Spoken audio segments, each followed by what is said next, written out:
Je m'appelle Agnès. Agnès Novak. Presque plus personne ne prononce ce nom avec cette résonance de l'ancien monde, avec la fatigue des champs de Pologne et des navires d'immigrants.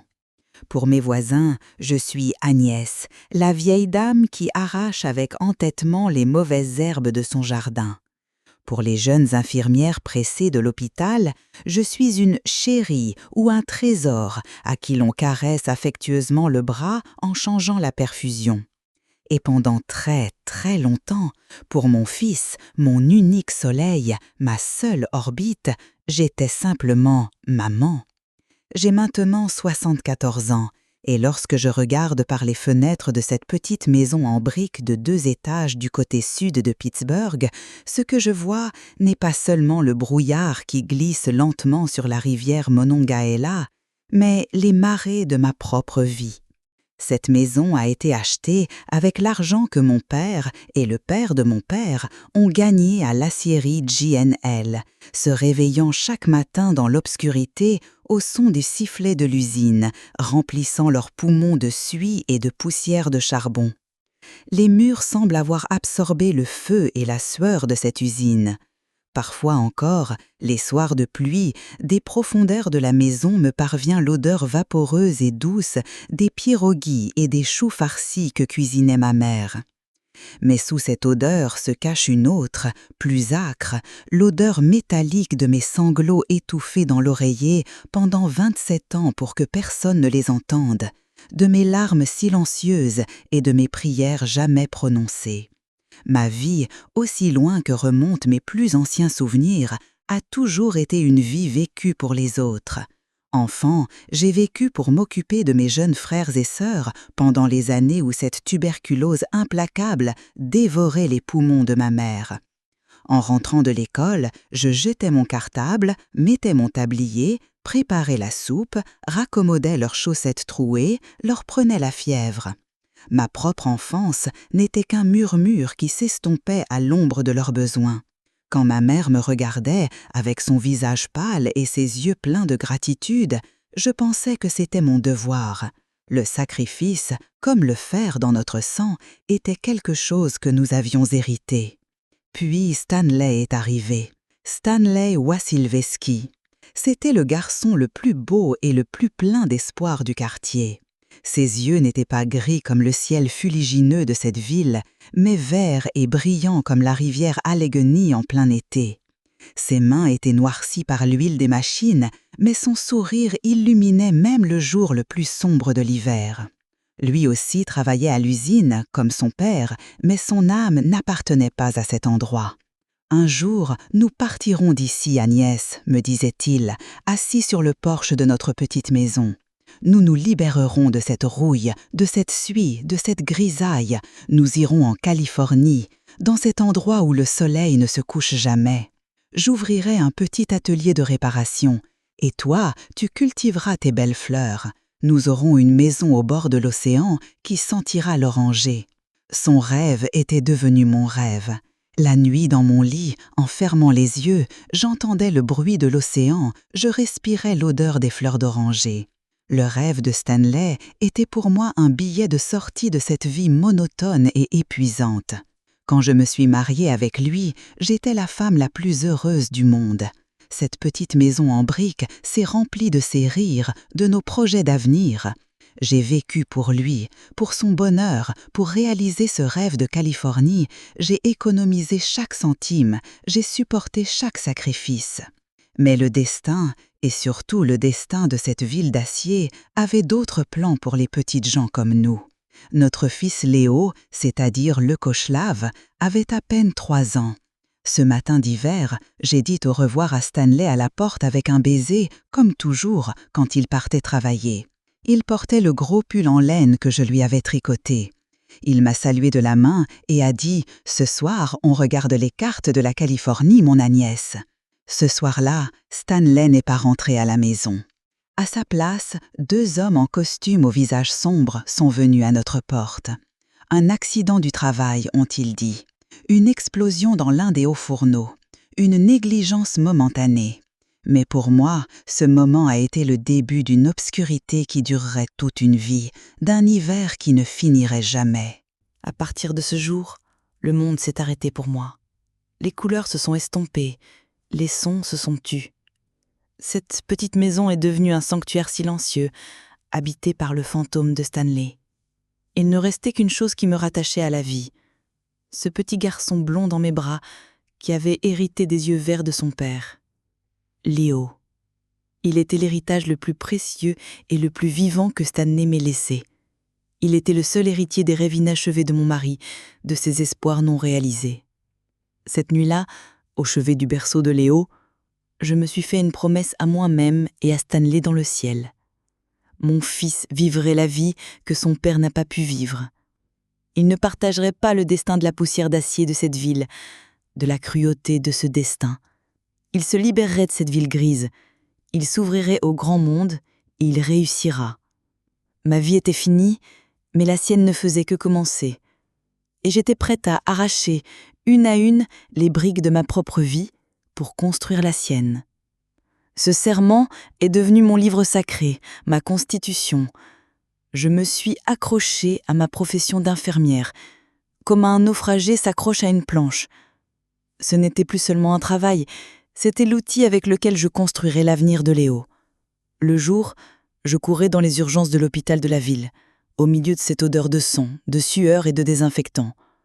Quand mon service de soir se terminait, je passais à la maison pour donner à Léo un bol de soupe, puis je prenais le bus pour l'autre bout de la ville, dans une maison de retraite privée, où vivaient les riches, pour faire le service de nuit. Double service, parfois triple. Je poussais mon corps à ses limites.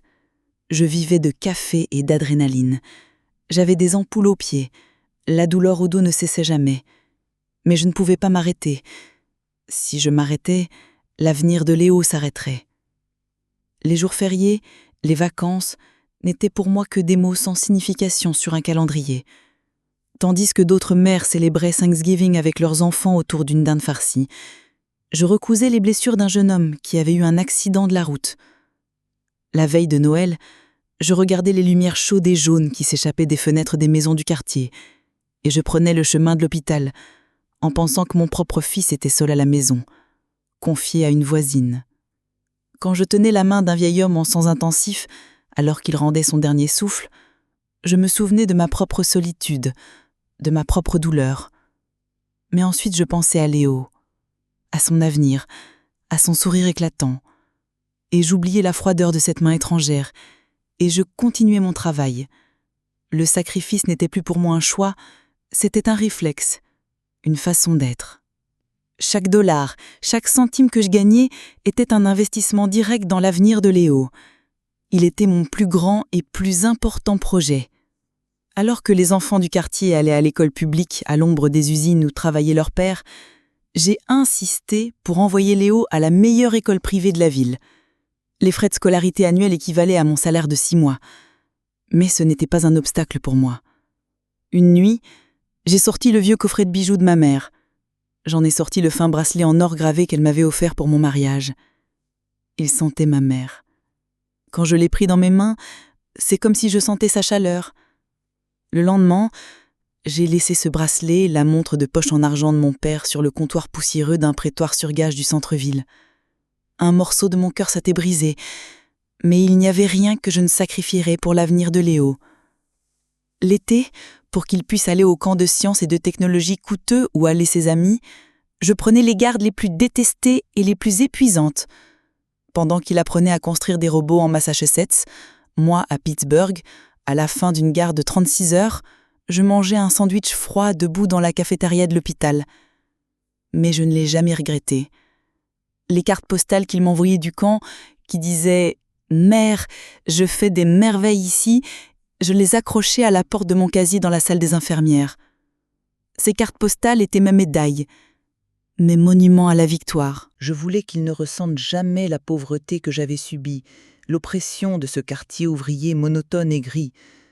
Alors que je portais des robes en coton délavées achetées au marché, je lui achetais toujours les vêtements des meilleures marques et les modèles les plus récents.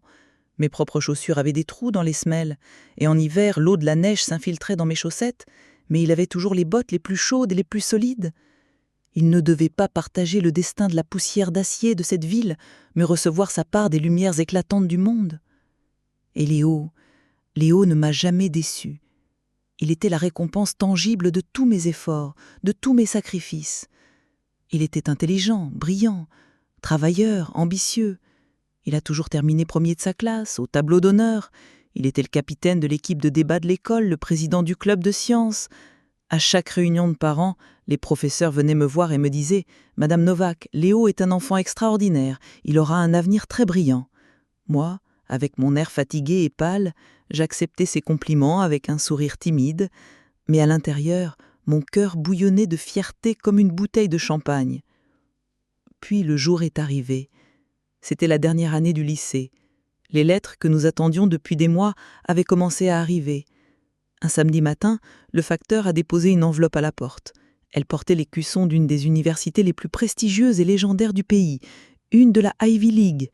Mon cœur semblait vouloir sortir de ma poitrine. J'ai ouvert l'enveloppe avec des dents tremblantes. Et j'ai vu ces mots. « Nous avons le plaisir de vous informer que vous avez été admis dans notre programme de génie informatique avec une bourse complète. » À ce moment-là, c'est comme si tous les milliers de nuits blanches que j'avais passées à l'hôpital, les bijoux que j'avais vendus, les robes que je n'avais pas pu acheter, les vacances que je n'avais pas pu prendre, tout trouvait son sens dans ce seul morceau de papier. J'ai serré Léo dans mes bras en pleurant. Ce jour-là a été le plus heureux de ma vie. C'est comme si cette lettre m'était parvenue à moi, comme si moi, Agnès Novak, je m'étais libérée de cette ville grise, de l'esclavage de ces ponts rouillés, de ces cheminées fumantes, et que je m'étais ouverte au grand monde. Mon fils, à travers moi, avec les ailes de mes sacrifices, volerait à des hauteurs que même Stanley n'aurait pu imaginer. Léo a continué à briller à l'université. Il avait toujours les meilleures notes. L'été, il faisait des stages dans les grandes entreprises de la Silicon Valley. Il me disait au téléphone « Maman, ici le monde se remodèle, tout serait écrit avec des codes, avec des algorithmes, et je serai l'un des architectes de ce nouveau monde. » Sa confiance en lui, son énergie, son ambition me rendaient à la fois fière et un peu effrayée. Il était dans un endroit bien au-delà de mon monde connu et compris, mais cela n'avait pas d'importance. L'importance était qu'il réussisse. Quand il a obtenu son diplôme, comme prévu, il a décroché un emploi de rêve dans une grande entreprise technologique. Un salaire élevé, une voiture de fonction, des options sur actions. Il gagnait déjà son propre argent, il était autonome. Et moi, cette année-là, à 65 ans, j'ai déposé ma demande de retraite. Il était temps de me débarrasser de la fatigue des années, de me consacrer du temps à moi, enfin à moi. Mon plus grand projet de vie, Léo, était maintenant terminé, lancé avec succès dans la vie. C'était maintenant le tour de mon petit et modeste projet. Moi aussi j'avais un rêve. Ce n'était pas un grand et magnifique rêve comme celui de Stanley en Californie. Le mien était plus petit, plus silencieux, plus proche de la terre, plus à moi. Faire revivre le petit jardin abandonné derrière notre maison, cette serre qui était devenue une ruine avec ses fers rouillés et ses vitres brisées. Dans mon enfance, ma grand-mère, dans son village de Pologne, avait une petite et charmante serre. À l'intérieur, même les jours les plus chauds de l'été, il faisait frais et ça sentait les tomates mûres, les concombres frais, le basilic et les bégonias colorés. Cette serre, pour moi, était un refuge, un lieu d'évasion, un pays des merveilles. Et je voulais bâtir ce pays des merveilles, cette île de paix dans mon propre jardin, au milieu de cette ville d'acier. Des graines d'orchidées rares que je commanderais sur Internet du monde entier, des plants de tomates anciennes oubliées que personne ne connaissait, des érables japonais bleus. Je naîtrais les mains dans la terre, je verrais quelque chose pousser à partir de rien, germer, s'accrocher à la vie. Ça n'était pas pour gagner de l'argent ou pour prouver quelque chose à quelqu'un. C'était juste pour moi, pour Agnès, pour que mon cœur, qui avait battu pendant des années pour les autres, batte maintenant pour lui-même, pour que mes mains, qui avaient pansé les blessures des autres pendant des années, guérissent maintenant leur propre âme. Léo s'est rapidement adapté à sa nouvelle vie. Au début, il appelait chaque semaine et disait « Maman, tout est grâce à toi. Sans tes sacrifices, je ne serais jamais ici. » Ces mots étaient pour moi la plus grande source de bonheur. Mais avec le temps, quelque chose a commencé à changer. Ce ton chaleureux et reconnaissant a lentement laissé place à un professionnalisme froid, distant et un peu condescendant qui ne m'était pas familier. Ses appels sont passés de hebdomadaires à mensuels, et quand il appelait, au lieu de demander « Comment vas-tu, maman ?», il passait directement à son ordre du jour. Il parlait de la nouvelle voiture de sport qu'il s'était achetée, des invitations privées auxquelles il assistait, des gens importants qu'il rencontrait. Puis, ces petites demandes d'aide ont commencé, d'abord timidement, puis avec plus d'audace. « Maman, je refais toute la décoration de ma maison. J'ai engagé un architecte d'intérieur. J'aurais besoin d'un peu de soutien. » Ou « Maman, je dois changer ma voiture pour un modèle supérieur. Pourrais-tu m'aider un peu avec la compte ?» Et moi, par habitude de longue date, sans hésiter un instant, je lui envoyais de l'argent de mes économies de retraite, de ce petit compte que je gardais pour les jours difficiles, pour mon propre rêve de serre. C'était mon fils unique. Il vivait dans un monde immense, et ce monde avait ses exigences. Je ne voulais pas qu'il se sente inférieur dans ce milieu brillant, qu'il se sente mal. Son bonheur était toujours mon bonheur, ou du moins, c'est ce que j'essayais de me faire croire. J'avais atteint le plus grand tut de ma vie. Mon fils était devenu un homme prospère, riche et puissant. Ma mission était terminée. C'était maintenant mon tour. Il était temps d'ouvrir la porte rouillée de cette serre et de planter mon propre petit bonheur, mes propres couleurs. Mais quelque part en moi, un vent froid soufflait que je ne pouvais nommer. Le ton étrange de la voix de mon fils, la brièveté de nos appels, la superficialité de nos conversations, j'attribuais tout cela à ma fatigue, à ma vieillesse, et j'essayais d'éloigner les mauvaises pensées. Il était juste très occupé. Mais je ne savais pas que ce vent froid était le présage d'une grande tempête qui approchait. Et cette tempête allait secouer jusqu'aux fondations tout le monde que j'avais construit avec des sacrifices et des larmes. Les premiers mois de ma retraite furent comme le calme d'un navire qui a trouvé refuge au port après une longue tempête. Pour la première fois depuis des années, je ne me réveillais pas avec le sonnerie impitoyable d'un à-réveil, mais avec le roucoulement des pigeons qui s'infiltraient par ma fenêtre. Je buvais mon café du matin à la table de ma cuisine en contemplant les motifs de fleurs délavés sur le vieux linoléum, au lieu de le boire à la hâte sous les lumières fluorescentes d'un hôpital. La fatigue chronique de mon corps, cette douleur qui s'était installée dans mes os, s'estompait lentement.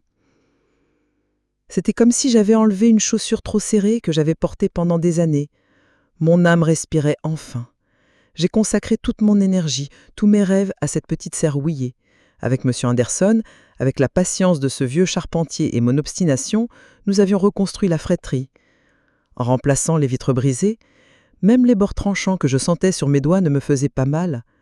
Au contraire, je ressentais la profonde satisfaction de réparer quelque chose, de redonner vie à une ruine. Ce n'était pas seulement une serre, c'était la scène que je montais pour le deuxième acte de ma vie. Un soir de printemps, les mains dans la terre, alors que je plaçais les bulbes d'orchidées que je venais d'acheter dans de petits pots, mon téléphone a sonné. Voir le nom de Léo à l'écran m'a rempli le cœur de chaleur, comme toujours. Entendre sa voix était le meilleur moment de la semaine. « Allô, maman » dit-il. Dans sa voix, il y avait une excitation, une urgence presque maniaque que je n'avais jamais entendue auparavant. Ce n'était pas la joie momentanée d'acheter une nouvelle voiture ou une montre chère, c'était un ton exultant, bouleversant, comme celui d'un prêtre qui a reçu une révélation divine. « Assieds-toi tout de suite et écoute-moi bien. Nos vies, tout ce que nous connaissons, est sur le point de changer. » J'ai posé doucement le pot que j'avais dans la main sur le sol. Mon cœur était comme un oiseau qui battait des ailes dans ma poitrine. « Qu'est-ce qui s'est passé, mon fils? Tu vas bien? Tu as eu un accident ou quelque chose comme ça ?» ai-je demandé avec le premier scénario catastrophe qui m'est venu à l'esprit. De l'autre côté du téléphone est venu un son bruyant, presque un éclat de rire. « Mieux que bien, maman, mieux que bien, j'ai quitté mon travail !» Mon cerveau a refusé de traiter cette phrase pendant un instant. C'était comme s'il avait parlé dans une langue étrangère. « Quoi? Qu'est-ce que tu veux dire par « j'ai quitté » ? Pourquoi as-tu quitté ce travail merveilleux, ce poste de rêve ? Y a-t-il eu un problème ? Un problème? Non, maman, il n'y avait pas de problème. Le problème, c'était le travail lui-même. J'en ai marre de réaliser le rêve d'un autre, d'être une brique dans l'empire d'un autre. Je vais construire mon propre empire. Alors que j'étais assis dans ces bureaux brillants, dans ces réunions ennuyeuses, j'ai eu la plus grande idée du monde. Moi et quelques-uns des types les plus intelligents de la Silicon Valley, nous développons une technologie révolutionnaire.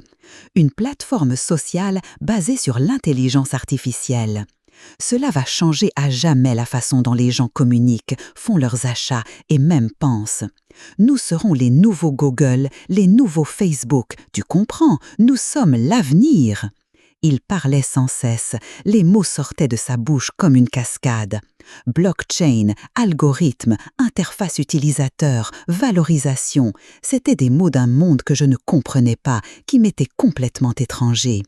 Un avenir que je ne pouvais pas imaginer, des chiffres que mon esprit ne pouvait pas comprendre, une vitesse vertigineuse. La seule chose que je comprenais, c'était que mon fils s'était aveuglé, qu'il s'était lancé dans quelque chose de très grand. Un instant, les yeux brillants de Stanley lorsqu'il rêvait de la Californie me sont revenus à l'esprit. Le même feu, la même passion étaient maintenant dans la voix de Léo. En tant que mère, je ne pouvais pas rester indifférente à son enthousiasme. « C'est une nouvelle merveilleuse, mon fils, » ai-je dit, en essayant de réprimer mon inquiétude. « J'ai toujours été fière de toi, maintenant je le suis encore plus. Tout ce qui compte, c'est que tu sois heureux. » « Heureux, maman, c'est plus que du bonheur, c'est écrire l'histoire, » dit-il. Puis son ton est devenu un peu plus sérieux. Mais écrire l'histoire n'est pas facile, cela demande de grands sacrifices, de grands risques. Il a fait une pause. Et moi, dans cette pause, j'ai senti le calme qui précédait la tempête. Et qu'allez-vous faire pour le capital, c'est-à-dire l'argent? Pour une si grande entreprise, il faut beaucoup d'argent. Il y eut un silence momentané et glacial à l'autre bout de la ligne. Puis, avec ce ton de voix froid et calculateur, qui parlait à maintenant presque un étranger, il dit « C'est pour ça que je t'ai appelé, maman. Nous sommes sur le point de lancer un grand tour de table d'investisseurs. Nous allons rencontrer les plus grands fonds du monde. Mais nous ne pouvons pas nous présenter à eux les mains vides. D'abord, nous devons leur montrer à quel point nous croyons en cette entreprise. Nous avons besoin d'un capital de départ, ce qu'ils appellent un investissement d'amorçage. Mes amis ont demandé à leur famille tout ce qu'ils avaient, ils ont mis leurs propres économies. Mais ce n'est pas suffisant, il manque une grande, très grande partie. » Il a fait une nouvelle pause. Et moi, à ce moment-là, j'ai senti ce qui allait arriver. Tous les muscles de mon corps se sont tendus. « Nous avons besoin de ton aide, maman. » Sa voix était froide et tranchante comme le scalpel d'un chirurgien. « Nous avons besoin de ce compte de retraite que tu as épargné pendant des années et de cette maison. » Ce dernier mot, « maison », est resté suspendu dans l'air. C'est comme si le temps s'était figé. Je tenais le téléphone dans ma main, mais je n'entendais rien. Mon regard s'est posé sur la photo délavée en noir et blanc sur le mur de la cuisine, prise le jour de mon mariage avec Stanley. Dans chaque brique de cette maison, il y avait le souvenir de Stanley, le travail de mon père, les prières de ma mère. Ce compte était le prix de mes nuits blanches, de la sueur que j'avais versée, de ma jeunesse. « Mon fils », ai-je pu murmurer, ma voix était comme une feuille qui tremble au vent. « Tu te rends compte de ce que tu dis? Cette maison est le seul souvenir de ton père. Cet argent, c'est toute ma vie. C'est ma sécurité, mon petit rêve de serre, mon... » Il m'a interrompu d'une voix furieuse qui a claqué comme un fouet. « Une serre, maman, sérieusement? Je te promets des mondes, un empire, et tu me parles de ce tas de ferrailles rouillées, de ces rêves de fleurs et d'insectes. C'est toute ta vision? Tu ne comprends pas. Ce n'est pas une dépense, c'est un investissement. C'est une opportunité qui ne se présentera plus jamais dans notre vie. Une opportunité bien plus grande que ta petite serre, que tes pauvres rêves. Dans quelques années, je te rendrai cet argent multiplié par 100, par 1000. Je t'achèterai une villa avec vue sur l'océan à Malibu, avec un jardinier et des domestiques. Tu n'auras plus à vivre dans cette vieille maison délabrée qui sent l'humidité d'un quartier ouvrier. Tu dois me faire confiance. » Les larmes ont commencé à couler sur mes joues. « Je t'ai toujours fait confiance, Léo, » ai-je dit entre deux sanglots. « Je t'ai fait confiance toute ma vie. Mais ce que tu me demandes, c'est de vendre mon passé, le souvenir de ton père, ma propre âme. » Ces mots ont suffi à rompre la corde déjà tendue. Le masque de professionnalisme fin de sa voix est tombé complètement, et une colère laide et égoïste a jailli de dessous. « Ton âme, des conneries sentimentales, c'est pour ça que tu es resté coincé dans cette ville, dans cette mentalité de pauvre. Je t'offre un avenir et tu me parles du passé. Tu as passé ta vie à me dire que tu t'es sacrifié pour moi, que tu t'es immolé. Eh bien maintenant, il est temps de récolter les fruits de ce sacrifice. C'est ton devoir, maman. Tu dois me donner ce départ. Si tu ne le fais pas, si tu deviens un obstacle à ma progression, à ma vision, alors rien de ce que tu as fait pour moi jusqu'à présent, ni ces nuits blanches, ni les bijoux que tu as vendus, n'aura de sens. Tu aurais dû être mes ailes, pas une chaîne à mon pied. » Il a raccroché le téléphone avec colère. Je suis restée assise à ma table de la cuisine, avec ce téléphone silencieux à la main. J'ai senti comme si tout le sang de mon corps s'était vidé, laissant un vide glacial. À ce moment-là, alors que ces mots cruels résonnaient dans mon cerveau, j'ai compris que mon fils, cet enfant que j'avais élevé avec amour et sacrifice, était mort. À sa place, il y avait un étranger égoïste que je ne connaissais pas, aveuglé par l'ambition, qui voyait l'amour comme une affaire de dette et de crédit. Cette nuit-là, je n'ai pas pu dormir. Ma vie a défilé devant mes yeux comme un film. Ce dernier matin où Stanley m'a dit « On regarde les cartes de la Californie », les interminables gardes dans les couloirs de l'hôpital, les rires innocents de l'enfance de Léo. Tout, en un seul appel téléphonique, s'était assombri, comme avec une encre vénéneuse, avait perdu son sens. Le lendemain, je me suis réveillée en sentant que quelque chose en moi était mort, que j'étais coincée sous les décombres. Mais en même temps, je sentais que quelque chose, un côté de moi que je n'avais jamais connu auparavant, têtu et dur, luttait pour naître de ces décombres. Je me suis levée, je me suis habillée et je suis sortie dans le jardin arrière. J'ai ouvert avec un grincement la porte rouillée et délabrée de la serre. L'intérieur était rempli de mauvaises herbes, de feuilles sèches et de toiles d'araignée, tout comme mon intérieur. Ce jour-là, j'ai pris une houe et j'ai commencé à arracher ces mauvaises herbes une par une, à la racine. Chaque fois que j'arrachais une herbe à la racine, je sentais comme si j'arrachais aussi la douleur, la déception, ces mots venimeux. C'était ma rébellion silencieuse. Quelques jours plus tard, j'ai reçu un email de Léo.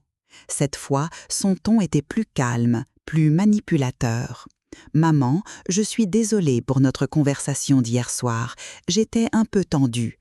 Mais je veux vraiment que tu comprennes le potentiel de ce projet. » En pièce jointe de l'email, il y avait une présentation de son projet, un dossier rempli de graphiques brillants et de grandes promesses. Et en dessous, une note. « S'il te plaît, regarde ça. Ce n'est pas seulement mon avenir, c'est le nôtre. Monter dans ce train ou rester à la gare, c'est ta décision. Mais sache que le train n'attendra pas éternellement. Tu as 1 semaine pour te décider. » Et tout en bas, presque comme une note de bas de page, il avait ajouté « Au fait, tu peux suivre notre incroyable progression sur les réseaux sociaux. » Il avait laissé un lien Instagram. Ce lien m'attirait comme un serpent. Je savais que je ne devais pas y toucher. Je sentais que ce que j'y verrais me ferait encore plus mal.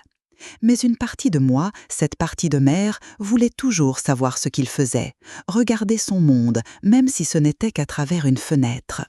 Avec des doigts tremblants, j'ai cliqué sur le lien. La page qui est apparue était la page Instagram de cette brillante entreprise que Léo et ses amis avaient fondée. Sur les photos, ils posaient avec assurance dans des bureaux minimalistes au sommet de gratte-ciel de San Francisco, dans de coûteux costumes italiens.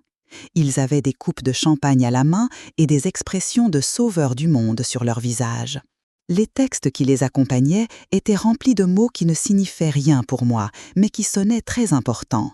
Vision, innovation, disruption, changement de paradigme. Puis, je suis allée à l'endroit qui m'a fait le plus mal, sur le compte personnel de Léo. Et ce que j'ai vu m'a coupé le souffle. Alors qu'il me demandait à moi, à toute ma vie d'épargne, le souvenir de son père comme investissement d'amorçage, il menait une vie de luxe depuis quelques mois. Des vacances de ski à Aspen, des fêtes sur des yachts à Miami, des hôtels 5 étoiles à Las Vegas. Sur une photo, il portait au poignet une montre en or qui semblait plus chère que ma pension annuelle. Sur une autre, il était à une fête sur un toit-terrasse à New York, entouré de gens qui semblaient célèbres. Et sous une photo, j'ai vu le commentaire qui m'a planté le dernier poignard dans le cœur. Un abonné lui avait demandé « Comment as-tu réussi tout ça? Quel est ton secret ?» La réponse de Léo expliquait tout.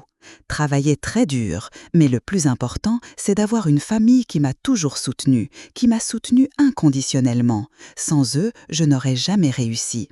À ce moment-là, le téléphone m'a glissé des mains et est tombé par terre. Le soutien de sa famille, c'est-à-dire moi. Ma vie passée dans les couloirs d'un hôpital, mes nuits blanches, mes sacrifices, étaient un outil pour financer ses fêtes sur des yachts, ses montres de luxe, sa fausse histoire de succès.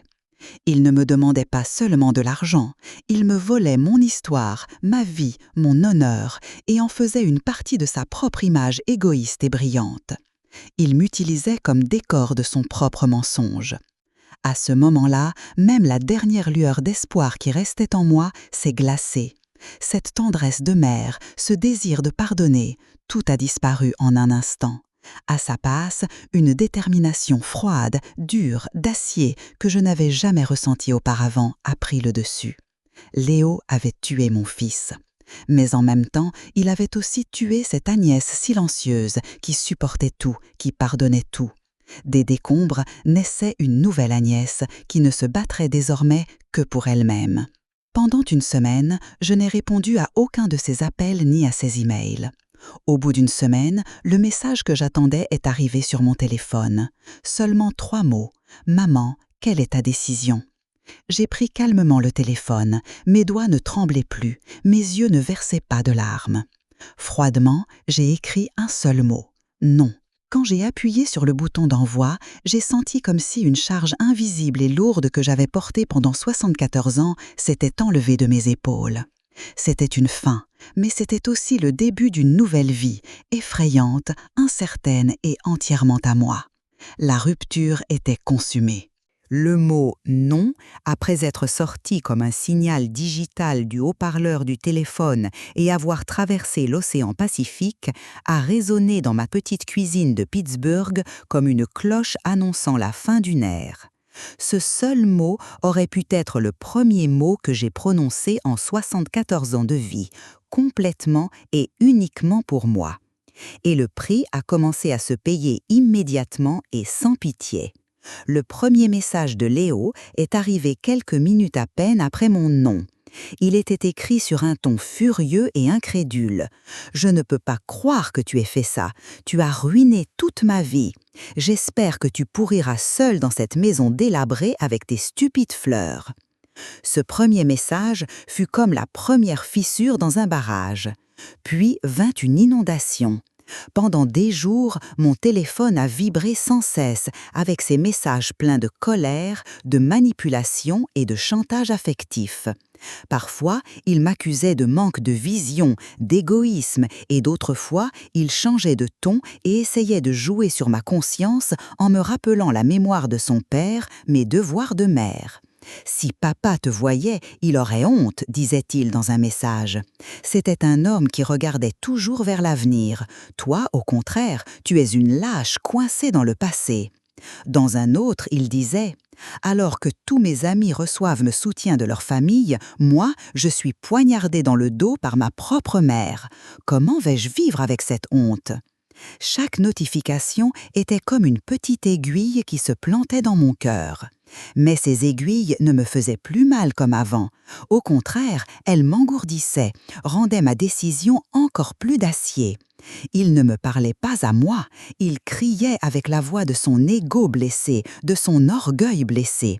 Et moi, je n'étais plus obligée d'écouter cette voix. J'ai mis le téléphone en sourdine et je l'ai jeté au fond du tiroir de la cuisine, parmi de vieilles recettes et des piles usagées. Ce téléphone n'était plus pour moi une fenêtre sur le monde extérieur, mais une brèche par laquelle s'infiltraient les fantômes du passé. Et j'avais décidé de fermer cette brèche. Le silence de la rupture fut au début assourdissant. La maison, comme dans les premiers jours après la mort de Stanley, était de nouveau vide et sans écho. La nuit, il me semblait entendre la voix de Léo, ses rires d'enfant, puis je sursautais en réalisant que ce n'était que le sifflement du vent à la fenêtre. Une partie de moi, la plus grande partie, s'était brisée. Mais étrangement, dans ce vide, avec la douleur, il y avait aussi une légèreté. Le poids des attentes, les chaînes des responsabilités n'étaient plus sur mes épaules. Pour la première fois, le gouvernail de ma vie était entièrement entre mes mains. Et j'ai tourné ce gouvernail vers le jardin arrière, vers cette serre rouillée et abandonnée. Cette serre est devenue mon refuge, mon monastère, ma salle de thérapie. Chaque matin, au lever du soleil, je mettais ma vieille salopette et je m'y enfermais. Mon premier travail a été de préparer la terre. J'ai nettoyé une à une les pierres, les éclats de verre, les morceaux de métal rouillés accumulés au fil des ans. Ce n'était pas seulement nettoyer la terre, c'était comme nettoyer ma propre âme. Chaque fois que j'arrachais une pierre de la terre, j'avais l'impression d'arracher aussi les mots empoisonnés que Léo m'avait dit, les déceptions du passé. Mes mains se sont couvertes d'ampoules, de callosité. Cette terre humide et noire qui s'infiltrait sous mes ongles, j'avais l'impression qu'elle nettoyait le sang fatigué de mes veines. Puis vint le moment d'enrichir cette terre. J'ai transporté la tourbe, le fumier et le compost qu'on m'avait livré par camion à l'intérieur de la serre. C'était un travail qui mettait mon corps à rude épreuve, qui me coupait le souffle. Mais chaque fois que je déversais une brouette de terre sur le sol de la serre, je sentais que j'ajoutais une nouvelle couche, un nouveau sens à ma vie. Ce merveilleuse odeur de terre vivante était pour moi plus précieuse que le parfum le plus cher. C'était l'odeur de la vie, du renouveau, de l'espoir.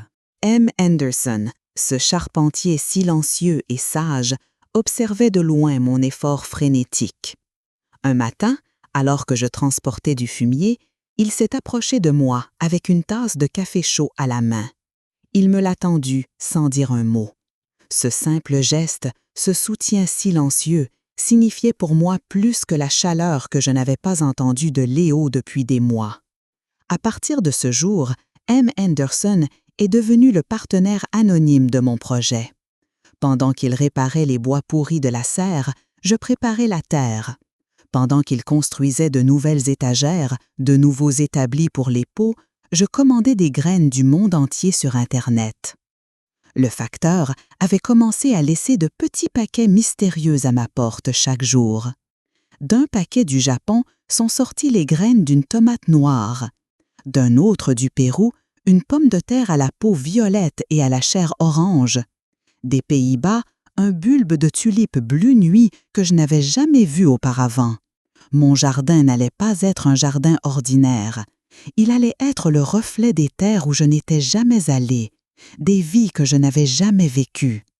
Il allait être ma protestation silencieuse, mon manifeste coloré.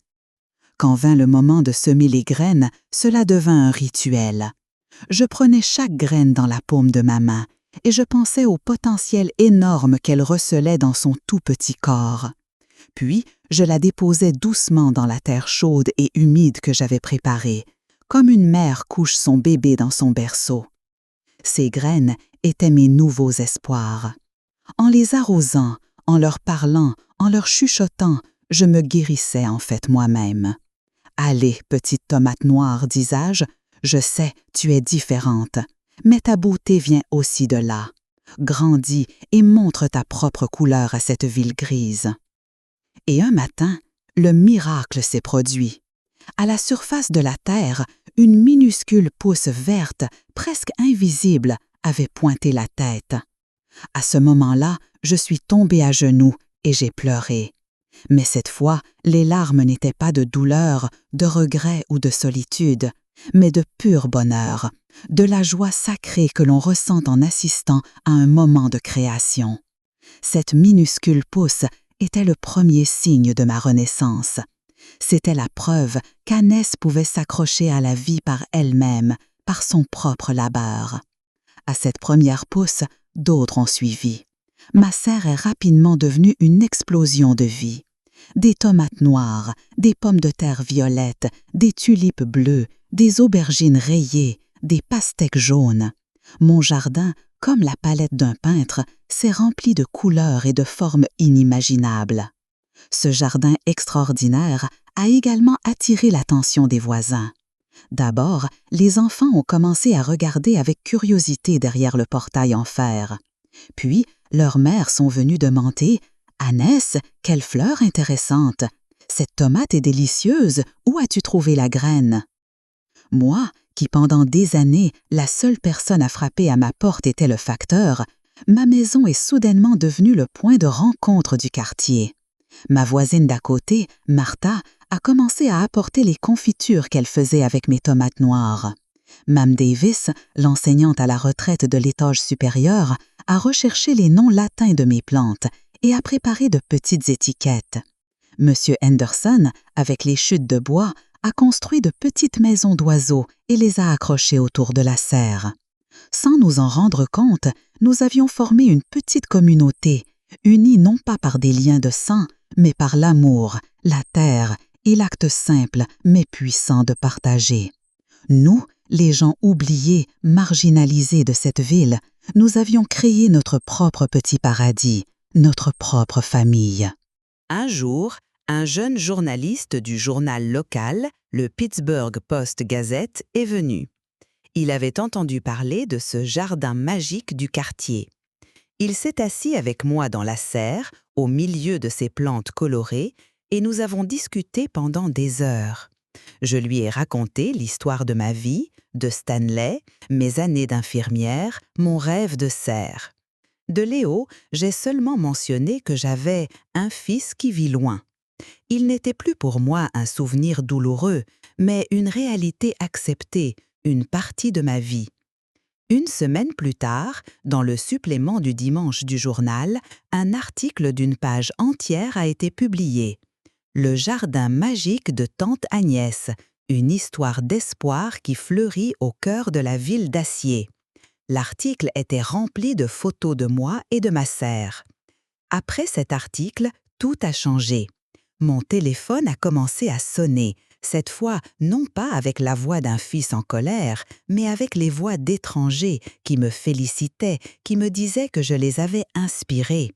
À ma porte, on commençait à frapper non seulement mes voisins, mais aussi des gens de l'autre bout de la ville qui venaient voir mes plantes extraordinaires.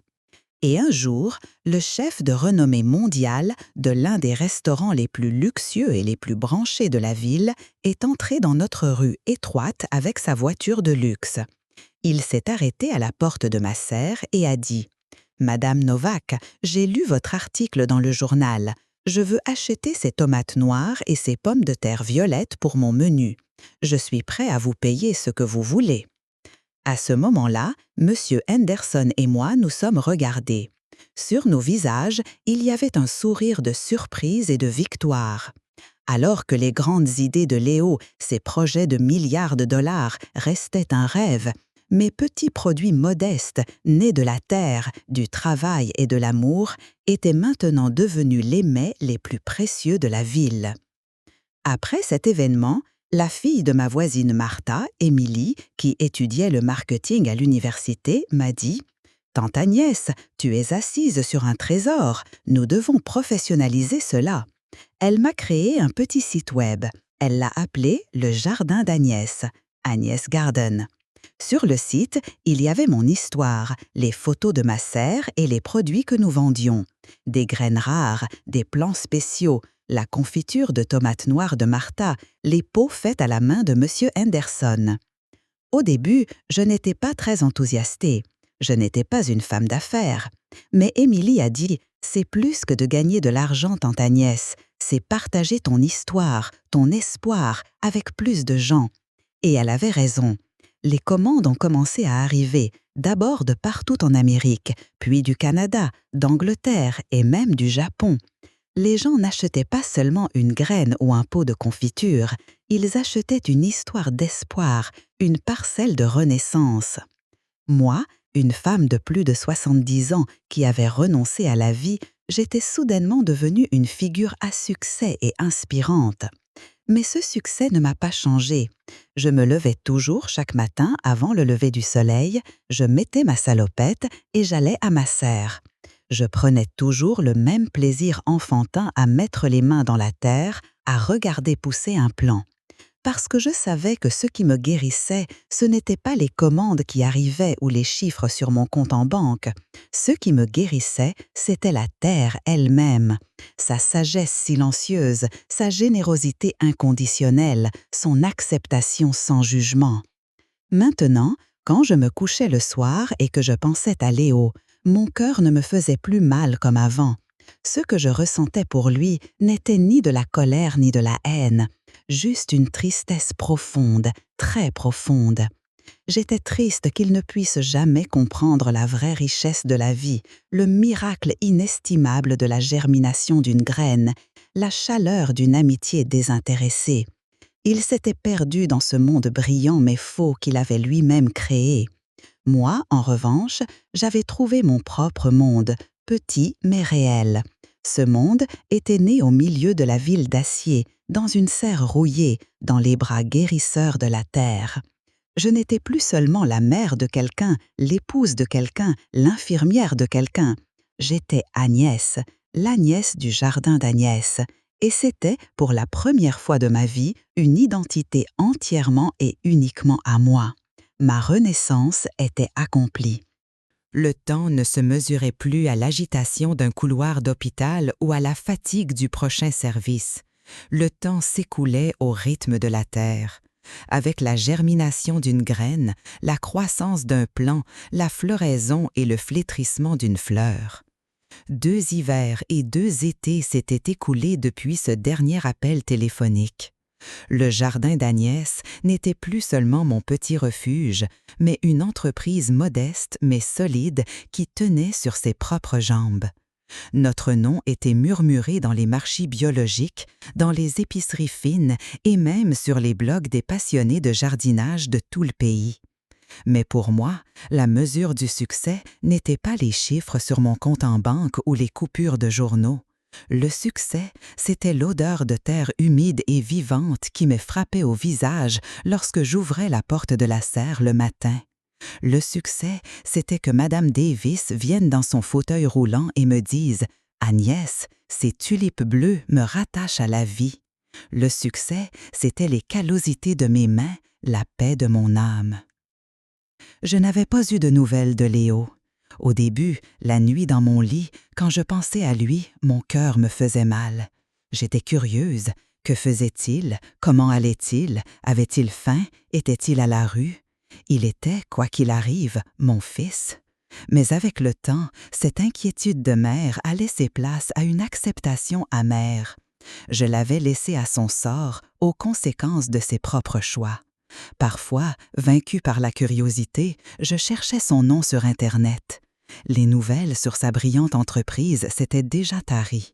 À leur place, apparaissaient des articles sur quelques petits sites d'information sur des procès pour fraude intentés contre lui, des dettes impayées et des plaintes de ses investisseurs. Il avait détruit la tour de verre qu'il avait tenté de construire avec le vent de sa propre ambition. Son monde brillant et faux s'était dissipé dans un nuage de poussière. C'était un soir d'hiver.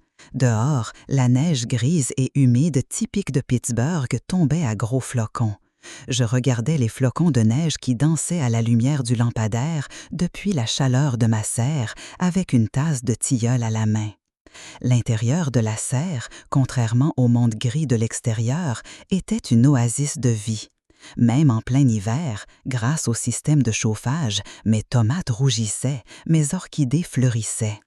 Juste à ce moment-là, on a frappé doucement, avec hésitation, à la porte vitrée de la serre. Personne ne venait à cette heure-ci. Monsieur Anderson était déjà rentré chez lui, Martha s'occupait de ses petits-enfants.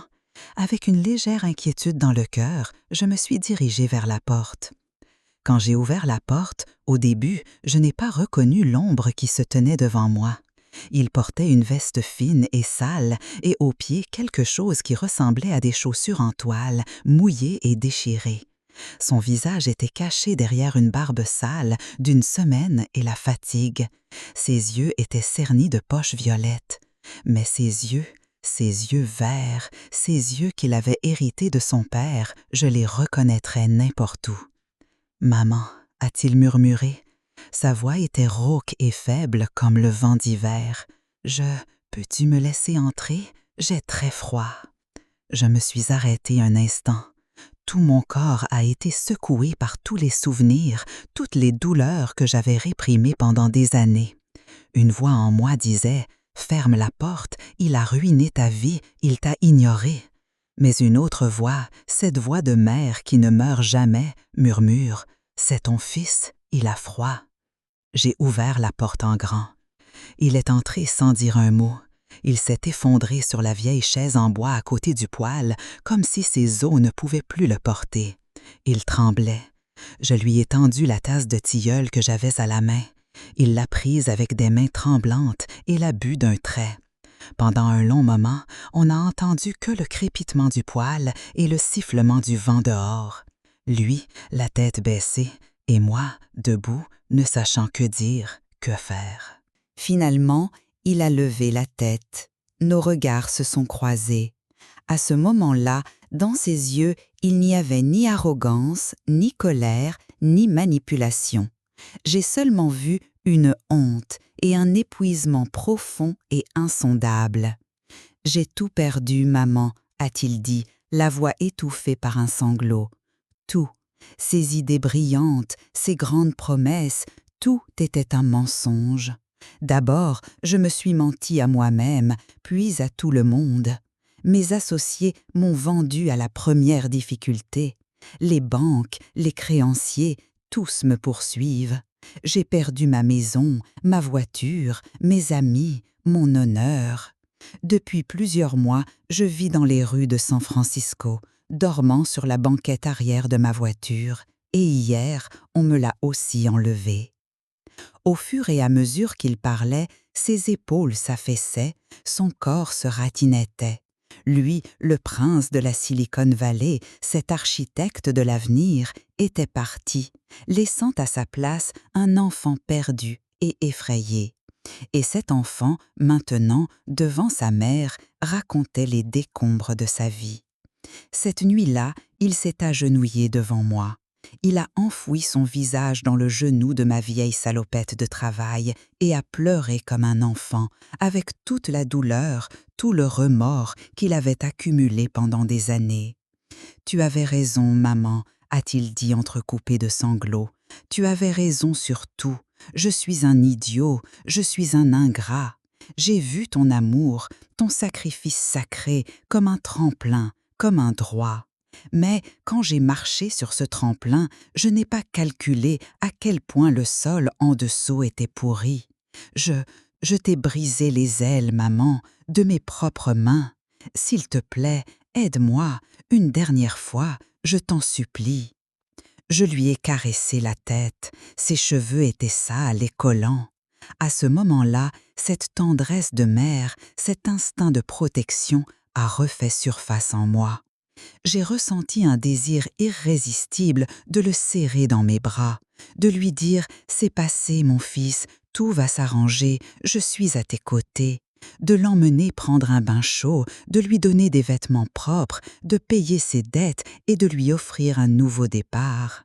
Mais je ne l'ai pas fait, parce que je savais que le pire que je pouvais lui faire était cela.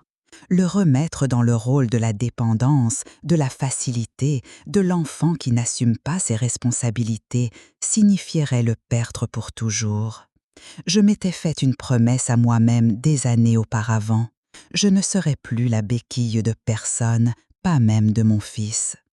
Avec douceur mais fermeté, je l'ai pris par les épaules et je l'ai relevé. Je l'ai regardé dans les yeux. « Je vais t'aider, Léo », lui ai-je dit. Ma voix était calme et claire, mais à ma façon. Pas en te donnant de l'argent, pas en payant tes dettes. Je ne te donnerai pas un poisson. Je te réapprendrai à pêcher. Ou peut-être, pour la première fois de ta vie, je te l'apprendrai vraiment. Le lendemain matin, la neige avait cessé, laissant un froid glacial et pur. J'ai donné à Léo une des vieilles salopettes de M. Henderson qu'il n'utilisait plus et une paire de bottes en caoutchouc. « Ton premier travail, lui ai-je dit, c'est de déblayer toute la neige autour de la serre. Ensuite, tu couperas le bois du bûcher et tu le porteras au hangar. Le dîner est pour celui qui travaille. » Il m'a regardé dans les yeux comme s'il essayait de savoir si j'étais devenue folle. Lui, l'homme qui rêvait de diriger des entreprises de plusieurs milliards de dollars, allait maintenant faire le manœuvre dans le jardin de sa mère. Un instant, j'ai cru qu'il allait se retourner et partir. Mais il n'est pas parti, parce qu'il n'avait nulle part où aller. Il a lentement hoché la tête. Les premières semaines de Léo dans ce jardin furent comme une comédie douloureuse. Ses doigts, qui faisaient des merveilles avec un clavier, ne savaient même pas comment tenir une pelle, une hache. Il était maladroit à gauche. Il s'est coupé la main plusieurs fois, s'est fait mal au dos. Le soir, épuisé par la fatigue et les douleurs physiques auxquelles il n'était pas habitué, il mangeait son repas sans dire un mot et s'endormait dans le petit et froid hangar derrière la serre. Mais il n'a pas abandonné. Pendant cet hiver, il a fait les travaux les plus lourds et les plus sales. Il a transporté des sacs de fumier, a bêché la terre, a nettoyé les canaux d'irrigation. Quand le printemps est arrivé, j'ai commencé à lui apprendre à semer des graines, à planter des plants. Je lui ai expliqué l'âme de chaque plante, ce qu'elle voulait, ce dont elle avait besoin. Lui, l'homme qui rêvait de changer le monde avec la technologie, apprenait maintenant le miracle patient de la croissance d'un plant de tomates, la nature généreuse mais exigeante de la terre, la valeur tangible et honnête du travail. Avec le temps, l'expression désespérée et vide de son visage a commencé à changer. Un matin, je l'ai trouvé dans la serre, examinant avec une loupe la feuille d'un plant fraîchement germé. « Maman, a-t-il dit, je crois qu'il y a une sorte de champignon là-dessus. J'ai fait des recherches sur Internet et j'ai trouvé une solution biologique. » À ce moment-là, j'ai vu en lui quelque chose que je n'avais pas vu depuis des années, la curiosité, le désir pur et constructif de résoudre un problème. Il n'était plus seulement un ouvrier qui exécutait des ordres, il avait commencé à poser des questions, à apprendre, à contribuer. Il devenait une partie du jardin. Avec le maigre salaire hebdomadaire qu'il gagnait, il avait commencé à rembourser lentement ses dettes. Il n'avait plus de costume cher ni de montre de luxe, mais sur son visage, il y avait une paix, une sérénité que je n'avais jamais vue pendant ses jours de gloire. Les mois ont passé. 1 an s'était écoulé. C'était mon 75e anniversaire. Ce jour-là, je ne m'attendais à rien de spécial. Pour moi, c'était une journée de travail ordinaire. Le soir, j'avais terminé le travail dans la serre et je me préparais à rentrer chez moi. Léo s'est approché de moi. Sur son visage, il y avait une expression à la fois timide et fière. Dans la main, il tenait un petit pot en bois, lisse, qu'il avait fait de ses propres mains avec la menuiserie qu'il avait apprise de M. Henderson. À l'intérieur, il avait planté un plant de mes tomates noires préférées, les premières que j'avais semées. Le plant avait l'air sain et fort. « Joyeux anniversaire, maman », a-t-il dit. Sa voix n'était plus rauque ni faible, c'était un ton calme et assuré. C'est la première chose que j'ai cultivée de mes propres mains avec mon propre travail. C'est le seul cadeau que je puisse te faire. J'ai pris le pot. La terre était encore humide. J'ai touché les feuilles du plant. À ce moment-là, tous les mots ont perdu leur sens. Les larmes qui coulaient sur mes joues n'étaient cette fois ni de douleur ni de bonheur, mais de quelque chose de plus profond, d'un sentiment d'achèvement. Ce pot était pour moi plus précieux que le bijou le plus précieux du monde. Car dans ce pot, il n'y avait pas seulement un plant, mais l'âme d'un homme renaissant. Mon fils me remboursait sa dette non pas avec de l'argent, mais avec son propre travail, avec son propre changement. Je l'ai serré dans mes bras. Pour la première fois depuis des années, je l'ai vraiment serré dans mes bras. Il n'était plus mon projet, ma responsabilité, l'objet de mon sacrifice. C'était un homme qui se tenait à mes côtés, réapprenant à marcher par lui-même. Maintenant, en ce soir d'automne, assise dans le silence paisible de ma serre, je regarde les feuilles danser au vent dehors. À côté de moi, Léo examine les nouveaux catalogues de graines pour la saison prochaine. Il ne parle plus de grands rêves, de changer le monde, de projets de plusieurs milliards de dollars. Il dit simplement « Maman, tu crois que cette pomme de terre violette du Pérou prendra bien dans cette terre à l'arrière? Je pense la préparer pour le printemps prochain. » Et moi, je souris, parce que je sais que la plus grande révolution n'est pas de changer le monde, mais de faire fleurir son propre petit jardin. Et la terre la plus fertile ne se trouve pas dans les bureaux brillants de la Silicon Valley, mais dans son propre cœur, dans son propre travail. Moi, Agnès Novak, au crépuscule de ma vie, je n'ai pas seulement cultivé un jardin, une serre, mais aussi une personne, mon propre fils. Je l'ai arraché des terres arides de son ambition, de son ego, et je l'ai replanté dans la terre fertile du travail, de la patience, de la gratitude. Et lui, maintenant, s'épanouissait sur ses propres racines, avec sa propre force. Ma mission était enfin vraiment terminée. Et dans mon âme, il y avait une paix plus profonde, plus sereine, que je n'avais jamais ressentie avant.